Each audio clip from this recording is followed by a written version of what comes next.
సమరం న్యూస్ ఛానల్కు స్వాగతం. ఈనాటి ముఖ్యాంశాలు: దివ్యాంగులకు ఇంద్రధనస్సు, ఛత్తీస్గఢ్లో భీకర ఎన్కౌంటర్, అమరావతికి చట్టబద్ధత, లోక్ భవన్గా రాజ్ భవన్, నేడే భారత్కు పుతిన్, రైతు ఉత్పత్తులకు గ్లోబల్ బ్రాండ్, విశాఖకు మరో గ్లోబల్ డేటా సెంటర్, తరగతి గదిలో క్లిక్కర్, రెండో వన్డేలో భారత్పై దక్షిణాఫ్రికా గెలుపు, కొలెస్ట్రాల్ను తగ్గించి గుండె ఆరోగ్యాన్ని కాపాడే డ్రాగన్ ఫ్రూట్. ఈరోజు వార్తలను చూద్దాం. దివ్యాంగులకు ఇంద్రధనస్సు. దివ్యాంగులపై ముఖ్యమంత్రి చంద్రబాబు వరాల జల్లు కురిపించారు. ఇంద్రధనస్సు పేరుతో 7 వరాలను ప్రకటించారు. ఆర్టీసీ బస్సుల్లో ఉచిత ప్రయాణ సౌకర్యాన్ని కల్పిస్తామని భరోసా ఇచ్చారు. స్థానిక సంస్థలు, కార్పొరేషన్లు, పబ్లిక్ సెక్టార్ ఎంటర్ప్రైజెస్లో కనీసం ఒక దివ్యాంగ ప్రతినిధిని నామినేట్ చేస్తామని వెల్లడించారు. ఎన్నికల్లో ఎవరూ గెలవకపోతే ఎక్స్ అఫిషియో మెంబర్ పదవిని కేటాయిస్తామన్నారు. వారు రాజకీయాల్లో రాణించి ప్రజాసేవ చేయాలనే ఆలోచనతోనే ఈ నిర్ణయం తీసుకున్నట్లు వివరించారు. దివ్యాంగులకు ప్రత్యేక ఆర్థిక రాయితీ రుణ పథకాన్ని పునరుద్ధరిస్తాం. ఇందుకు 19 కోట్ల రూపాయల వ్యయం అవుతుందని అంచనా వేశాం. శాప్ ద్వారా అన్ని క్రీడా కార్యక్రమాలు, టాలెంట్ డెవలప్మెంట్ పథకాలను అందుబాటులోకి తీసుకొస్తాం. బహుళ అంతస్తుల ప్రభుత్వ గృహ నిర్మాణ ప్రాజెక్టుల్లో దివ్యాంగులకు గ్రౌండ్ ఫ్లోర్లోనే ఇళ్లు కేటాయిస్తాం.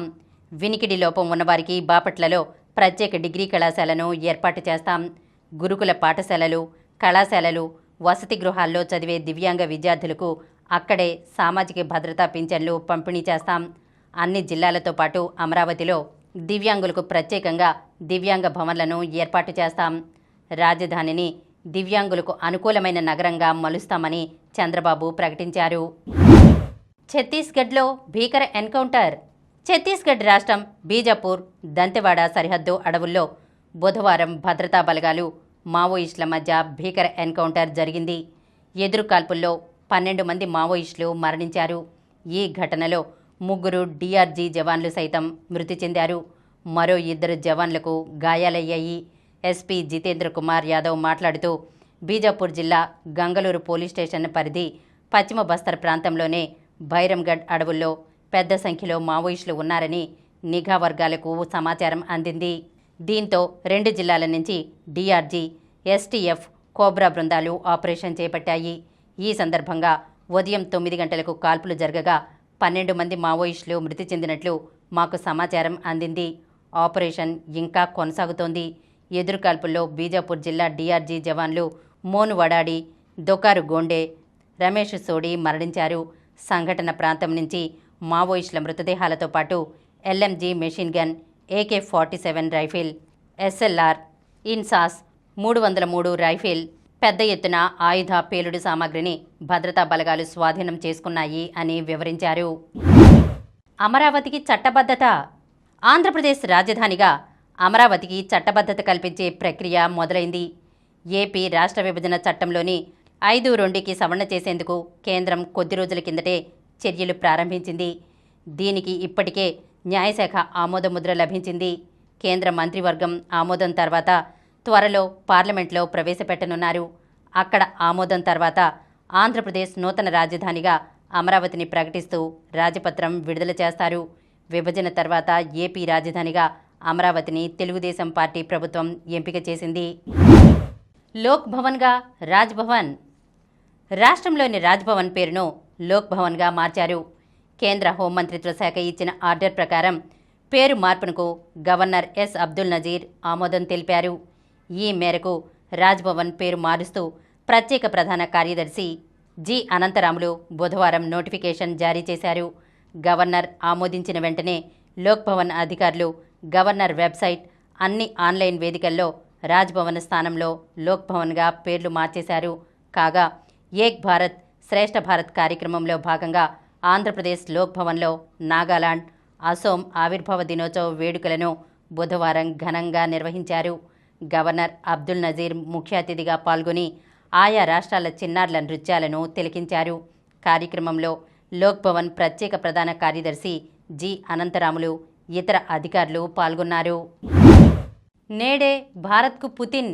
2 రోజుల పర్యటన నిమిత్తం రష్యా అధ్యక్షుడు పుతిన్ ఈరోజు దేశ రాజధాని ఢిల్లీలో అడుగుపెట్టనున్నారు. పుతిన్ చివరిసారిగా 2021లో భారత్కు వచ్చారు. ఆ తర్వాత మళ్లీ రావడం ఇదే. షెడ్యూల్ ప్రకారం ఆయన ఈరోజు సాయంత్రం 7 గంటలకు ఢిల్లీకి చేరుకుంటారు. ప్రధాని నరేంద్ర మోదీ ఇచ్చే ప్రైవేట్ డిన్నర్కు హాజరవుతారు. శుక్రవారం ఉదయం రాష్ట్రపతి భవన్ ప్రాంగణంలో త్రివిధ దళాల గౌరవ వందనం స్వీకరిస్తారు. అనంతరం పుతిన్ రాజ్ఘాట్కు చేరుకుని మహాత్మాగాంధీకి నివాళులు అర్పిస్తారు. అనంతరం హైదరాబాద్ హౌస్లో ప్రధాని మోదీ, పుతిన్ నడుమ సమావేశం జరుగుతుంది. భేటీ ముగిశాక ఇద్దరు నేతలు కలిసి సంయుక్త ప్రకటన విడుదల చేస్తారు. తర్వాత ప్రధాని మోదీ ఇచ్చే వర్కింగ్ లంచ్కు పుతిన్ హాజరవుతారు. అనంతరం ఢిల్లీలోని భారత్ మండపంలో FICCI federation of Indian chambers of commerce and industry నిర్వహించే ఒక కార్యక్రమంలో పాల్గొంటారు. ఆ తర్వాత రాష్ట్రపతి భవన్లో రాష్ట్రపతి ద్రౌపది ముర్ము నిర్వహించే విందు కార్యక్రమానికి పుతిన్ హాజరవుతారు. దీంతో పుతిన్ భారత పర్యటన పూర్తవుతుంది. రైతు ఉత్పత్తులకు గ్లోబల్ బ్రాండ్. రైతు ఉత్పత్తులు గ్లోబల్ బ్రాండ్లా ఉండాలి. అరకు కాఫీకి ఇవాళ ఆ బ్రాండ్ లభించింది. మారుతున్న పరిస్థితులకు అనుగుణంగా మనం కూడా మారాలి. ఎక్కడో జరుగుతున్న ఉక్రెయిన్ రష్యా యుద్ధం ప్రభావం మన రైతులపై కనిపించింది. అమెరికా అధ్యక్షుడు ట్రంప్కు కోపం వస్తే మన రొయ్య ధర పడిపోయింది. అందువల్ల సమిష్టిగా వినూత్నంగా పనిచేయాలి అని సీఎం చంద్రబాబు అన్నారు. త్వరలోనే రైతుల కోసం జిల్లా, రాష్ట్ర స్థాయిలో ప్రణాళిక అమలు చేయనున్నామని వెల్లడించారు. రాష్ట్రంలో విద్యుత్ ఛార్జీలు పెంచబోమని చంద్రబాబు పునరుద్ఘాటించారు. విశాఖకు మరో గ్లోబల్ డేటా సెంటర్. రాష్ట్ర ఆర్థిక రాజధాని విశాఖపట్నం డేటా సెంటర్లకు కేంద్రంగా మారుతోందని గూగుల్ డేటా సెంటర్ ప్రతిపాదన. మరిన్ని గ్లోబల్ సంస్థలు విశాఖలో డేటా సెంటర్లు ఏర్పాటు చేసేందుకు దారి చూపుతోంది. తాజాగా ప్రముఖ ఐటీ సంస్థ కంట్రోల్ ఎస్ విశాఖలో 350 మెగావాట్ల డేటా సెంటర్ స్థాపించేందుకు ముందుకొచ్చింది. విశాఖలో డేటా సెంటర్లు ఏర్పాటు చేస్తామంటూ రాష్ట్ర ప్రభుత్వానికి ఇప్పటికే పలు కంపెనీలు ప్రతిపాదనలను సమర్పించాయి. వీటిని పరిశీలించిన ప్రభుత్వం సానుకూలంగా స్పందించింది. విశాఖలో రెవెన్యూ అధికారులతో కలిసి ప్రతిపాదిత భూములను పరిశీలించామని వాటికి సూచించింది. బుధవారం విశాఖలో రెవెన్యూ అధికారులతో కలిసి కంట్రోల్ ఎస్ సంస్థ ప్రతినిధులు భూములను పరిశీలించారు. అలాగే గ్లోబల్ స్థాయిలో ప్రఖ్యాతిగాంచిన ఓ దేశీయ సంస్థ ప్రతినిధులు, మరో ప్రఖ్యాత సంస్థ ప్రతినిధులు కూడా విశాఖలో భూములు పరిశీలించారు. ఈ భూముల వల్ల సంతృప్తి వ్యక్తం చేస్తూ సానుకూల ప్రతిపాదనలు ఇస్తే వాటిని ఎస్ఐపిసి, ఎస్ఐపిబి ఆ తర్వాత ఈ నెల 25న జరగనున్న మంత్రివర్గ సమావేశంలో ఆమోదించనున్నారు.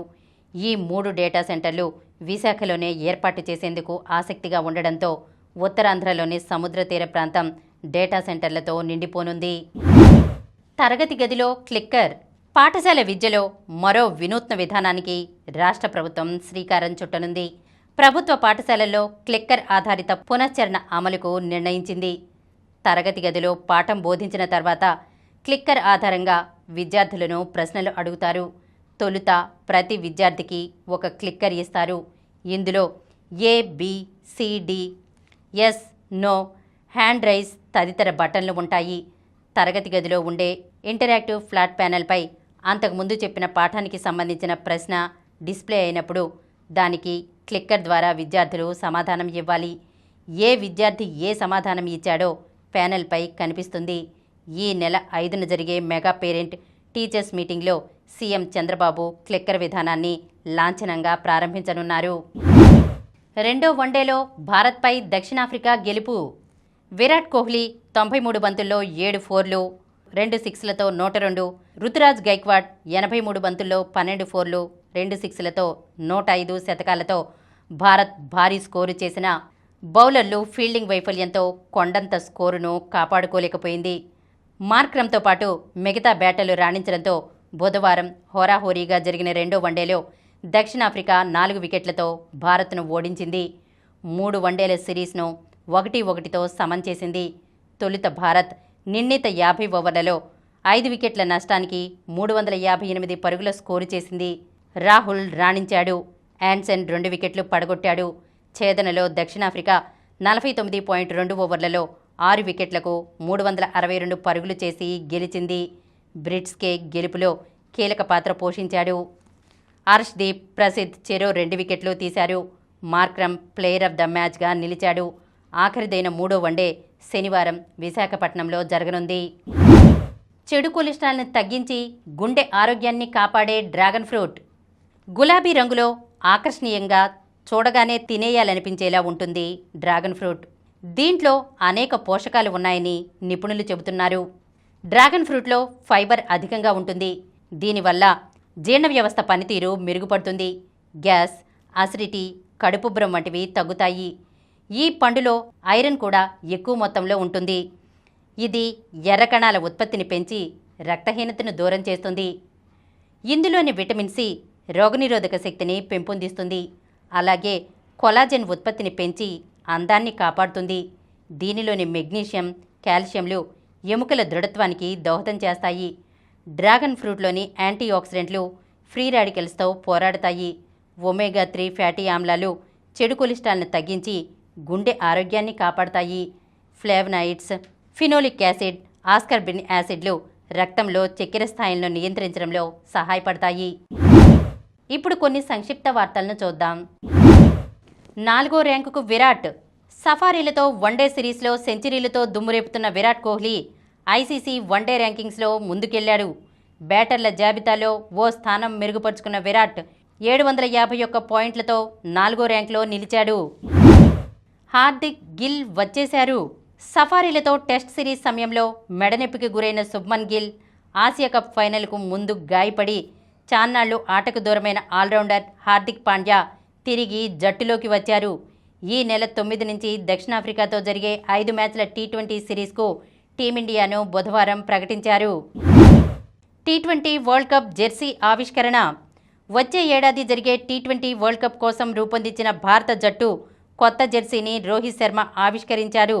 బుధవారం ఇక్కడ దక్షిణాఫ్రికాతో జరుగుతున్న 2వ వన్డేలో ఇన్నింగ్స్ విరామం మధ్యలో ఈ కార్యక్రమం జరిగింది. ఫిడే రేటెడ్ ప్లేయర్గా 3 ఏళ్ల చిన్నారి రికార్డు. మధ్యప్రదేశ్కు చెందిన సర్వజ్ఞ సింగ్ కుష్వాహా ప్రపంచంలోనే అత్యంత పిన్న వయసులో ఫిడే రేటెడ్ ప్లేయర్గా గుర్తింపు పొంది చరిత్ర సృష్టించాడు. 3 సంవత్సరాల 7 నెలల 20 రోజుల్లో ఫిడే రేటింగ్ సాధించిన పిన్న క్రీడాకారుడిగా సర్వజ్ఞ రికార్డు నెలకొల్పాడు. మరిన్ని వార్తా విశేషాలతో రేపటి సమరం న్యూస్ ఛానల్లో మళ్ళీ కలుద్దాం.